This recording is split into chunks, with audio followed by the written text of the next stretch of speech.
শেখ হাসিনা নিজের হুগাই নিজে বাস দিছে, নিজের বাসে এখন তিনি বেতা পাইছে।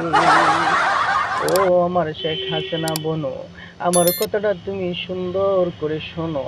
তুমি যেদিন এদেশে ক্ষমতায় থেকে মানুষকে বলেছিলে আমার বাবা শেখ মুজিবুর রহমান হলো এদেশের জাতির পিতা, তাই তো তুমি হয়েছ সবার বোনও। 18 কোটি মানুষের পিতা যদি শেখ মুজিবুর হয়ে থাকে, তাহলে সবাই তো তার পিতার কাছে অবশ্যই সম্পত্তির দাবি আছে।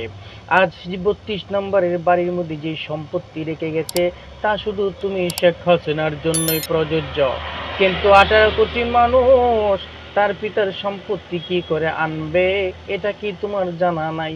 এখন সবাই মিলিয়া 32 নম্বরের বাড়ির থেকে তাদের সম্পত্তি বুঝে আনতে গেছে, ওয়ারিশ বুঝে আনতে গেছে। এখন যদি তুমি ইন্ডিয়ার থেকে কান্নাকাটি করো, তাতে কিচ্ছুই লাভ হবে না। তুমি কি জানো না হাসিনা আপা, এখন বাঙালি আগের মতো নাই বুকা। আজ সব ধ্বংস করে দিচ্ছে।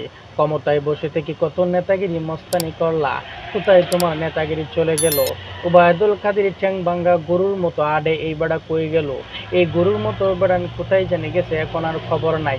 সবাই বাড়িতে আগুন লাগাইয়া জ্বালাইয়া পুড়িয়া সরকার কইরা দিতেছে, যদি বাপের বেটা হও দেশে আয়া ঠেকাইয়া দাও। এদেশের মানুষ বুঝা গেছে তোমরা যে কত বড় বাটপার ছিলা। তোমরা যদি এত সত্যিবাদী মানুষ হয়ে থাকতে, তাহলে কেন দেশ ছেড়ে পালালে? দেশের কোটি কোটি টাকা বাইরে পাচার করে আজকে তোমরা ওই জায়গায় বৈশা খাইতেছো। এখন যে এই দেশ থেকে পালাইয়া গেলা, ওই দেশে যে মজা করে চলতেছো, তোমার বাপেরা কি টাকা কামাইয়া রাখছিল? মাঙ্গির পুলারা, তোমাদের কোনো শেষ নাই, তোমাদের কোনো বিচার কি হবে না?